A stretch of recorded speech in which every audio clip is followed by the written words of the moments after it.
Welcome to the Wellness on Tap podcast with your host, Dr. Debs Eastwood. So, welcome today, Jessen James. Thank you for having me. Oh, you're very welcome. I've been looking forward to chatting because our schedules are just crazy. They are, manic. but we made it happen, Yeah. and it was meant to be. So I'm glad to be here. I believe so. Thank you. So, obviously, I've known you over 3 years now. Can you believe that? Yes, feels like longer, but In a nice way. in a nice way, of course. Good. Yeah, of course. So, and I know your story. I've heard you tell it. You are a master of the art of storytelling. Bless you.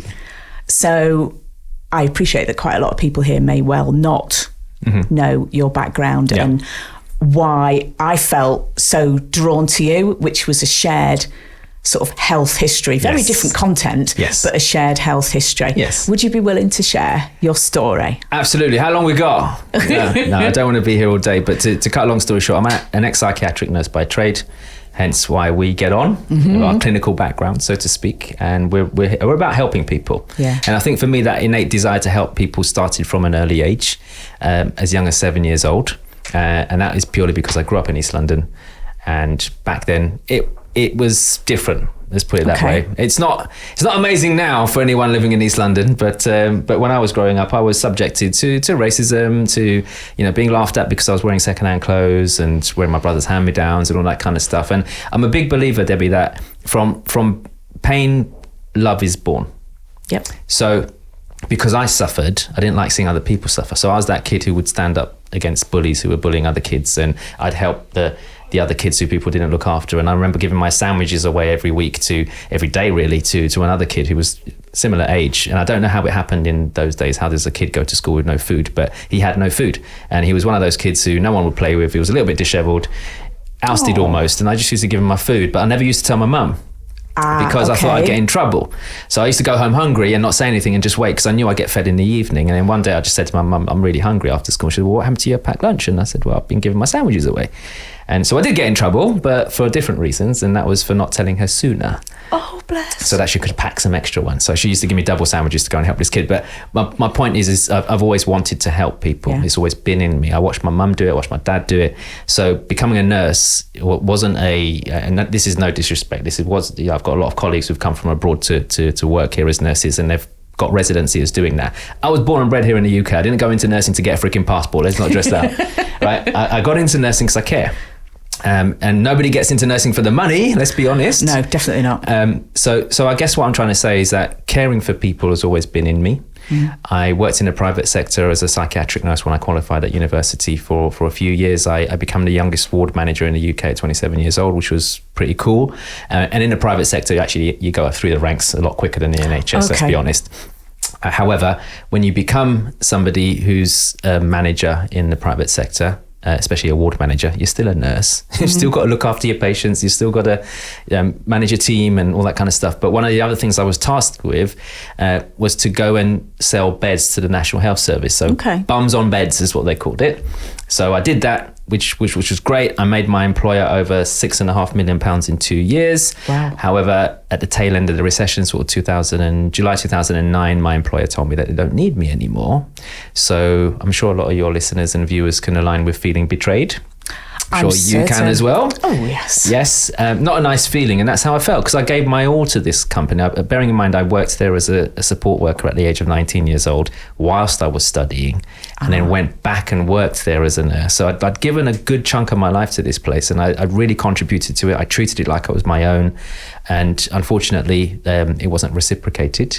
But that's okay, because things happen for us, not to us. I was upset at the time, but the blessing in it is I went off and started my own care business off the back of that, because I didn't want to work for anyone anymore. Just to put into context, you'll know this, Debbie, I worked for Signet Healthcare, which was second largest to the Priory Group. Priory would have taken me in a heartbeat if I approached them, and they would have given me another job. But I didn't want to put myself in that situation again. Okay, yeah. And so I thought, how can I still help people without the restraints of working for somebody? So I set up my own care business. So I set up supported living for young adults and people with learning difficulties and mental illness in the community. which was great. Managed to expand that, which was cool. It was difficult. This is the quick version. It was very, very hard, especially when you're dealing with local authority. But essentially by doing the right things and being persistent, that business made me financially free at the age of 31 and a millionaire 2 years later, which is not bad for a nurse who got fired, you know. So yeah, that's the shorter version. That was short, by the way. Yeah. Yes. Which, I mean, it's just an incredible story. Thank you. Your story obviously shows that you've been a caring individual wanting to support and help others from a very early age. Yes. So what about you, though, and the health of you? How do you look after you and, you know, sort of your immediate family? Because that's got to be important too. It is. However, I didn't realise the importance of it initially. Okay. And what I mean by that, and you'll relate to this being a carer and a supporter yourself, is that when you're in a position where you're always helping others, whether that's in your job or whether it's in your personal life, you tend to forget that every supporter needs a supporter, whether that's externally from someone else or you supporting yourself or meeting your own needs or learning to say no. And I didn't really realise that, because when I lost my job, I had to go at 100 miles per hour to get my business going.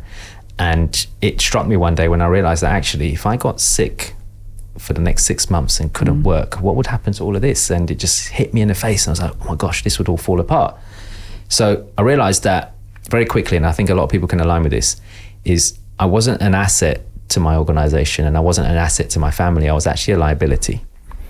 Because if it all fell apart, no one's going to earn, nothing's going to work. Yeah. I was also taking years off of my life, if I'm very honest, by being stressed out, tired, not working on myself, not eating the right food and doing all that kind of stuff, and just putting it off to, oh, it's business, just got to get it done. And I think a lot of people, whether you're in business or not, neglect their own needs because they're out there just going at 100 miles per hour. Yeah. So I didn't realize that. And when I realized it, I was like, oh, something needs to change. Now that led me on to taking the information that was in my head and putting it into systems and processes just in case something did happen to me. That was like more of the acute response. And then the long-term response was going, right, what can I do for myself? Yes. Because that's really, really important. So I've always been a big fan. I've been, weightlifting since I was 15 years old. I've always loved the gym. I love things like that. And I'm not the most sporty person in the sense that I used to play football as a kid and all that kind of stuff. But for me, it was just right, going to the gym, get back in the gym. Okay. Being more mindful of looking after my body, but also being a mental health nurse, what can I do to preserve my own mental well-being? Very important. So stress levels, all that kind of stuff, this, Debs, stress releases cortisol and all sorts and messes with your thyroid and your insulin levels and all kinds of stuff. And before you know it, you've got all this dis-ease in the body and you're going, where's it coming from? I eat well and I look after myself. But it doesn't matter because if it's all, a lot of it's formed in the head. So I learned that lesson and started to pay a bit more attention to it. And it's more of, how can I say this? It's more of a lifestyle choice. I'm conscious of decisions, whether that's to eat the right food or make a different food choice, to choosing who I actually want to spend time with. Because I've been through a lot in my life and I've realized that actually we have a choice, don't we? We do. We have a choice. Like often people go, oh, like my family's negative and this and that. I can't get away from them. Yeah, but you're not a tree. And there's some people you need to love from a distance, And so, but for me, it's also, you mentioned my family and stuff and putting them first. Is that I look after my kids. I make sure that they look after themselves, make better choices. They're kids at the end of the day. I'm not going to stop them from having a freaking ice cream. But what my point is that they're active. Yes. And they're sporty. And the thing that, as my kids are getting older, my boys are 9 and 11, but as they're getting older, and even when they were younger, I realized that, hang on, there are a lot of dads out there that can't even run around the park with their own kids. And I didn't want to be one of those dads, So I'd always looked after myself physically anyway.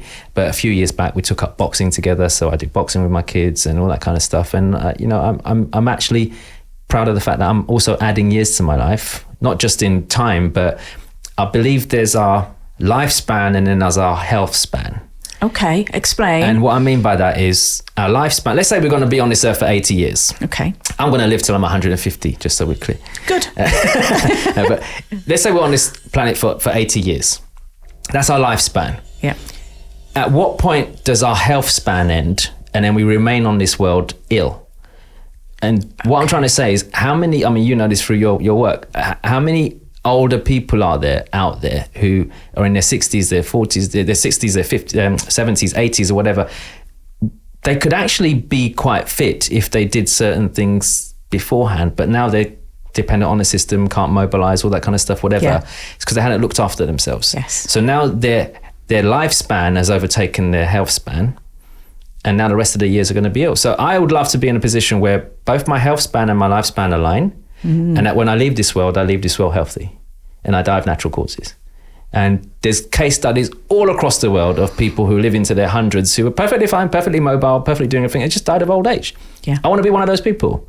And the only way it's going to happen is if I take charge of that. So I want to instill that in my kids as well, because yes, when I get to a certain age, I want to be able to run around with my grandkids and my great grandkids, and I want to be able to do all that stuff. But that starts with me. And in business and entrepreneurship, often it's very, very common for us to put it last. So I'm a big advocate for health, as being a nurse, but I'm also a big advocate for looking after your mental well-being as well, because a lot of it can be in our heads at times. Yeah, I agree completely. Yeah.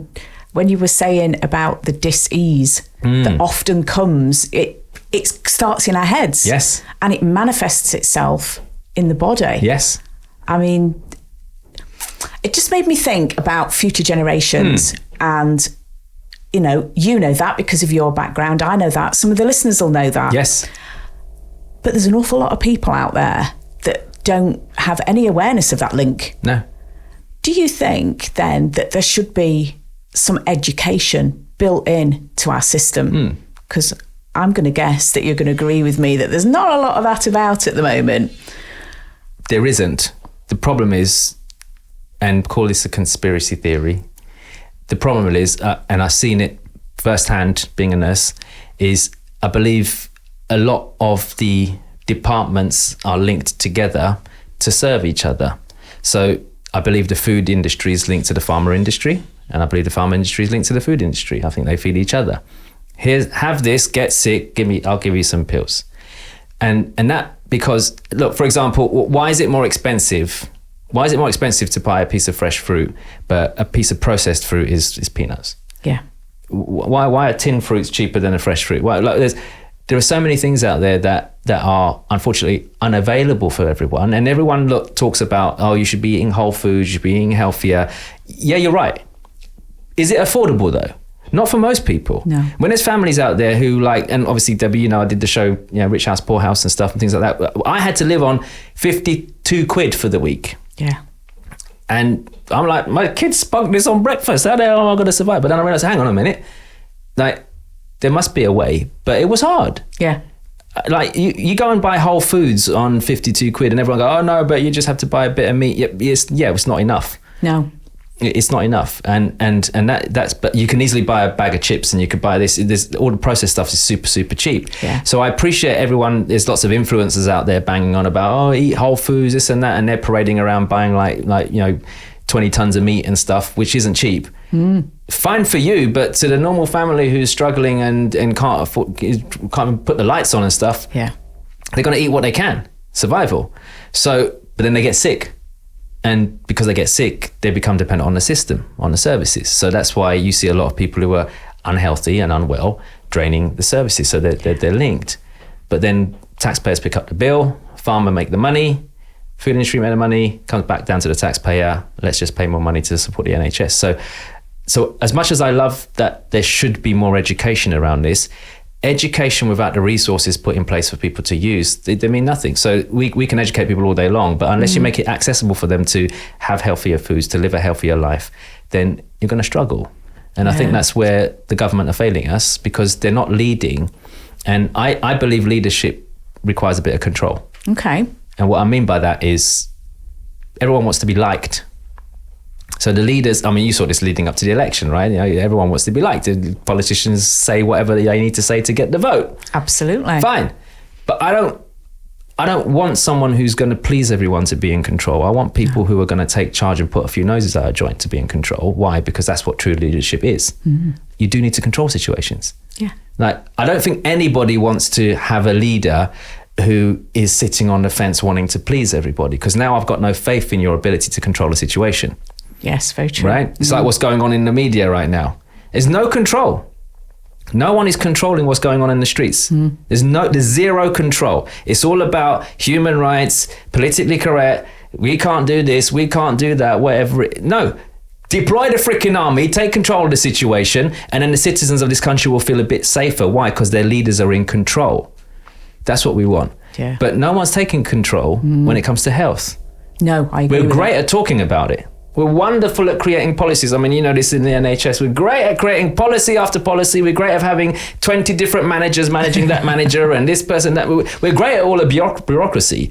But on the ground, we're terrible. Yes. Because we're not providing the resources that are required to make people healthier. And unfortunately, all our colleagues in the NHS right now are just firefighting. That's all they're doing. They're just firefighting, and it's becoming reactive rather than proactive. So we need more proactive healthcare, not reactive healthcare. Yeah. And that's where the problem lies. You know. Do you think, because that's sort of the core of what Elixir is all about, looking at the integration of allopathic medicine and holistic medicine and aligning the two together? Because one of my standard phrases is, if my appendix was to burst sitting here right now, I want a surgeon and I want an anaesthetist to sort that out. Correct. But if I suffer with chronic pain afterwards, I don't want to be stacked up on big pharma opioids and other medications that have serious side effects. I want to have available to me easily the alternatives. So do you ever see that there might be a time when these things are integrated through our current healthcare system? I don't like using the word hope, because I think hope is like wishing. I have faith in the fact that people are changing their views on holistic healthcare. I have faith that there's enough information out there right now for people to make informed choices about whether they should stack up on pills or choose a different approach. But a lot of the times people think people like us are against pharmacology. We're not. I'm a nurse. I understand the acute benefits of pharmacology in acute situations, but I also don't agree with the long-term effects that certain things have on people. Yeah. And I think there are better ways to correct and prevent reoccurrences. But again, lack of education. Yes. So people won't listen because they're trained and conditioned to listen to a doctor. So you and I can go out there and bang on about it. And this is where I think you're going to do incredibly well, because you are a doctor. Whereas for me, I'm a nurse, and I'm just not bashing the nurses. I'm one of you guys, but I'm just saying they don't freaking listen to us because you're just a nurse. What do you know? Which is wrong, but it's wrong. I agree. But it's culture. That it happens, and it's culture that's been created over time. People respect authority. So if you've got doctor in front of you, they're more or less likely to listen to the doctor. So even when I was a psychiatric nurse, when I was a ward manager, I used to have to wear a suit. So some of the really unwell patients, because they had schizophrenia and all sorts, they thought I was a doctor. And I'm like, I'm not a doctor, sweetheart. She's like, doctor, should I take my medication? I'm only taking it if Dr. Jessen says I can take it. And I'm like, you know what? Absolutely. Take your medication. Yeah. I'll be the doctor today. But they only took it because they thought I was a doctor. So it's life in general. Most people are unfortunately they're not conditioned to listen to outside of what they understand at the moment or what they've been trained to do, which is go to the doctor and listen to the doctor. Yeah. And most doctors are not prescribing this. So that's the problem. So if we want holistic healthcare to be mainstream, it needs to come via the channels that people listen. And that is unfortunately the mainstream healthcare system. Yeah. So I know some doctors are trying now with certain things, like there's social prescriptions, aren't there? Like absolutely. People are coming across depressed or feeling depressed or whatever, and they're just going, look, it just sounds like you're a bit lonely. Why don't you go and try do an XYZ, or why don't you go and do these exercises, or why don't you go and do this movement, or why don't you go and do this and this. So I think what we need to understand is that the more we make it available for people via the mainstream, the more likely people are to adopt it. But until that happens, we're going to have to rely on people like yourselves who are actually taking a risk in business to get out there and do marketing and, pay for stuff to get your message out there. And yes, you're running a business, but you're also saving lives. But people won't fund it. The NHS won't fund it because it's not mainstream. So until that happens, we have to rely on good people like yourself. Indeed, which is a shame, isn't it? It is a shame. But hopefully the more of people like me that there are with supporters such as yourselves will start turning a corner. It's like being on a seesaw, isn't it? And eventually maybe that balance will start to tip. And I know there's certain scientific studies where they show things like hyperbaric oxygen. After surgery, people are healing in record times, naturally and in a healthy way, instead of being debilitated. Absolutely. And if we're looking at the whole picture, surely that's what society wants, because they're then back in work quicker and paying their taxes again. So I find myself in a real sort of dilemma about it, thinking, well, surely there's a good thing in there, so why aren't they doing it? Again, I don't want to come out across like some kind of conspiracy theorist, but it's money. There's no money in healthy people. Where's the money in healthy people? Yeah. If we're healthy, where's the money? There's no need for drugs. So it comes down to, well, in that case, let's just keep people sick. Now, people might think that's a big, massive, bold claim for me to make, but when you dig deeper and you look at all of this and you look at the history of everything from nutrition to pharmacology to all of that stuff, there's no money in allowing people to be themselves. The money comes from controlling people in different ways. And health seems to be one of the easiest ways to do it, because if we can keep you sick, you're going to need us. Yeah. And when you need us, then we got you where we want you. So, but the people who break away and go, right, I don't want any of this. I'm just going to look after myself. I'm going to go for holistic therapy. I'm going to go for different alternative stuff and whatever. You can't control those people. So let's mute you instead. Let's not make you mainstream. We know you exist. Yeah. But let's just shut you up and put you over there. It's like chiropractors. They don't even respect them either. Just it's like, well, hang on. We could get you into surgery and correct your back and then stick you on drugs for the rest of your life to take away any additional pain that might you have as a consequence. Or you could do 6 months of chiropractic care and realign it. No. The drug, there's no money in healthy people. Keep them sick. Yeah. So that's just my opinion. No, it's a valid one. We're all entitled to our opinions, Absolutely. aren't we? And this is what this is all about. It's having fabulous discussions with wonderful people and finding out what they're healthy conversations. Yeah. I once heard you talk about depression. Are you happy to share 100%. your views, please? What would you like me to share? That you talked about the way depression isn't an illness and you defined it in a completely different way. Yeah. And I find that fascinating. Well, thank you for giving me the opportunity to explain it, because I get a lot of stick about this. As a psychiatric nurse, a lot of people have gone, well, thank God he's not a nurse anymore whenever I've said this. So I want to make something very, very clear. My genuine belief is that depression is not a disease. It's a state of mind. It's not something you can catch. It's not something that if I was sitting next to you right now, you're contagious with depression and I'd catch it. It's not a disease. It's a state. Now, and just to prove it, as a psychiatric nurse, when I was training, we were taught depression is the only mental illness that can be cured. We were categorically told that. Okay? Schizophrenia, bipolar, all the other stuff, whatever it might be. Unfortunately, there's a genetic and you can't, you can alleviate the symptoms, but you can't necessarily cure them and all that kind of stuff. But we were categorically told that depression is the only mental illness that can be cured. Okay. So it got me thinking, well, I didn't know what I know now back then, but it got me thinking, okay, well, why is that?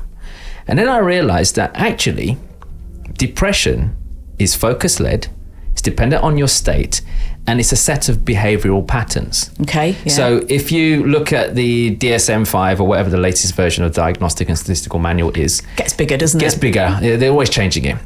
You'll look in there and the psychiatrist will flick to the page of depression. This is where they diagnose all different illnesses and they go, right, depression. So they'll look at, okay, low mood, yep, check. Poor self-care, check.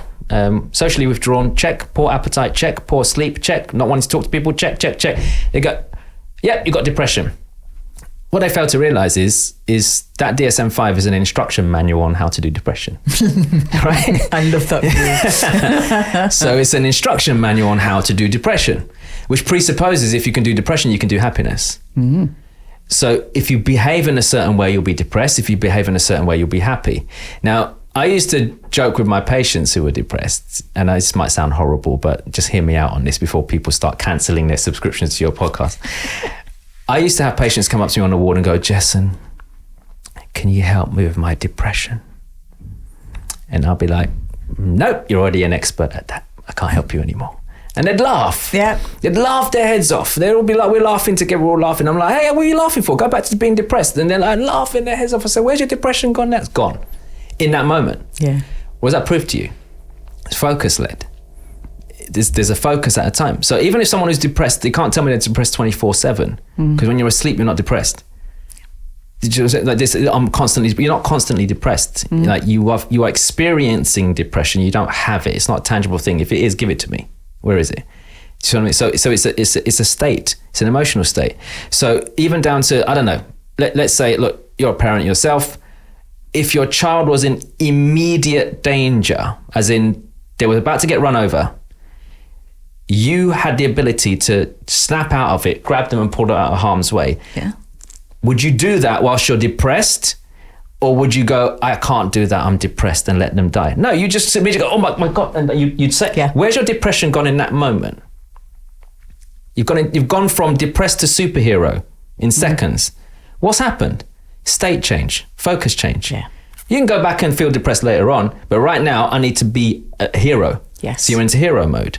And this is what I'm trying to explain to people is, and you know what's hard, Debbie, is that when I say this, and you're going to get stick because you've made me say this on your podcast, so it's all good. But what happens is you're coming to me telling me you're depressed. I don't subscribe to that belief system. I believe it's a state. I don't think it's a disease. And I believe if you change your focus and you change things around you, it will start to get better. But it's almost like there's this, I don't know, depression defense league where people are defending depression. They'll tell me I'm an idiot. I've had it. I've posted this online before and I got so much hate online for sharing my views. And I'm like, so you're there championing depression. Shouldn't you be going, but Jess, okay, help me. Shouldn't you be going, you know something I don't know, help me. But you want me to be quiet and you complain about depression, but you're its biggest advocate. How does that make any sense? You don't like being depressed, but you're there defending it. How does that even make, do you even just want to open your eyes a little bit and go, well, let me just get curious. What would actually happen if I started behaving in a different way? What would happen if I actually started changing my focus? What would happen? Yeah. But they don't. They rather keep the label, behave like the label, and then that's it, off they go. And you know, most people don't even know they have depression or are experiencing depression until someone tells them, which is usually a doctor. Yeah. So they go and see the doctor because they're not feeling themselves, they're feeling low, they're feeling this, they're feeling that, or whatever it is, and they're feeling in a certain way. And then it's been going on for a long time. And because now it's been brought to their awareness, oh, you have depression. They're like, oh yeah, gosh. So they now start acting towards that label. Because as human beings, we have this innate desire to seek meaning in absolutely everything. So are you depressed because of certain things in your life? Or are you just feeling low because you haven't done what you should be doing? Interesting. So there are some people out there got no money. I'm depressed because I got no money. Are you depressed because you've got no money? Or are you just depressed or feeling low because you know you could have done better? Which one is it? Because some of us are just moaning about all this, but take the responsibility. But now I've got a label. I know why I'm a loser. Because I'm depressed. Why are you feeding people this garbage? I'm not saying feeling depressed doesn't exist. I know people go to extreme lows, which you don't need to talk about on this podcast. I've been there, done that, got the t-shirt. I've seen it, I've experienced it. I know what I'm talking about. But I think too many people nowadays are quick to jump on the depression bandwagon when they don't know the difference between a low mood and feeling depressed. And they're also being told this by the mainstream. If you don't know something exists, Debbie, how can you subscribe to it? Absolutely. But now you're given I might be depressed. Now you're giving people stuff. Again, it comes down to control. I know, let me control your mind so that you can't think for yourself. I'll give you a label, give you some drugs, back to pharma, and off you go. You know, and if you go to, and I always like to compare the UK because I was born and bred here. So it's my country too, okay? So I like to form my opinions based on what I know and compare it and go, right, look at the UK and then compare it to, I don't know, India. Nobody has space or time for depression. You don't go to work, die. You don't go and earn a living, don't eat then. So people don't even subscribe to depression because they don't believe in it. They'll have a rough time, they'll have a low mood, but they just roll up their sleeves, get on with it and go and work. But over here, no disrespect, there are so many people out there claiming benefits and all sorts around mental illness as well, like mental disabilities. Not all disabilities are visible. True. Claiming money. When there's bugger all wrong with them, they just didn't do what they should be doing. They've got themselves into a bit of a state. All they need to do is take responsibility, get guidance from someone like yourself or a mentor or someone who knows what they're doing, take charge of their life and move forwards. But no, it's much easier to just say, I'm depressed, take some drugs, get some benefits, and I'll stay depressed for the rest of my life. Because someone will always bail them out. Yeah. So unfortunately, that's the society that we're living in, you know. So you asked me to talk about it. So I did, and I just, I knew your viewpoint, and I just think it's so important that we try and break the mold. Yes. And, you know, like you said, some people may completely disagree with what you've said. They will. That's their prerogative. And that's cool. That's fine. Let them disagree with it if they want to. Yeah. But in some cultures, there's not even a word for depression. It doesn't exist. No, it's called life. So who's right and who's wrong? It's called life. Yeah. Yeah, we look, glass half empty or half full. It's a choice, isn't it? You know. For sure. So, but I think it's just too easy nowadays to just say I've got depression, and it's just another way of just moving away from responsibility. Yeah. So what's going to be your secret to longevity then, Jessen? You mentioned you're going to live to 150. I'm trying to figure it out so I can sell it to other people. Well, first of all, awareness. Yeah. And I think what you're doing is beautiful because you're trying to create awareness, because people don't know what they don't know. So back to what we was talking about earlier on about depression, why do people resist this different thinking? It's because they're not open to change. Yeah.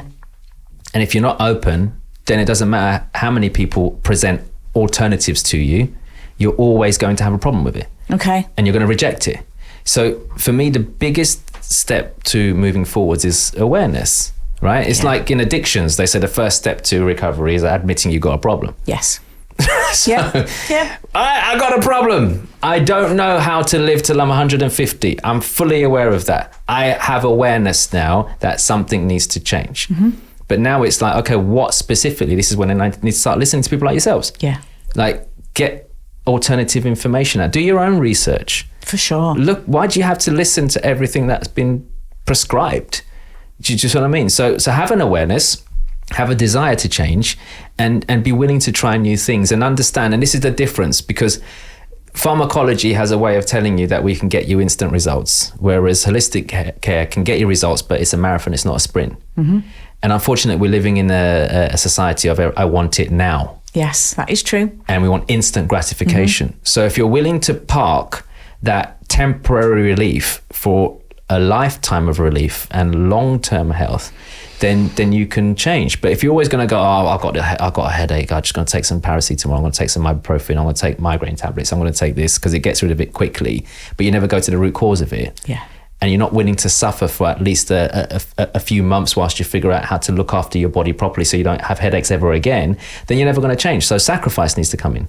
Yeah, for sure. So awareness, knowledge and sacrifice. But most people don't want to do it because it's much easier to pop a pill. Yeah. So for me, I'm constantly being a student. I'm looking at what else can I do to preserve my well-being. All our bodies are different. Not everybody is the same. No. So I think you also need to do your own research as well, because it's very noisy out there. Should I listen to that person? Should I do this diet? Should I do this? Should I do that? And blah, blah, blah, and all that kind of stuff. And there's so much conflicting information out there that, and I believe a lot of the influencers out there who are talking about wellness and nutrition, and I almost feel a lot of them are narcissists. Okay. And let me explain why. It's because it's my way or the highway. I see. Okay. You're an idiot. You're stupid. You should be doing this. You should be eating that. You should be doing that.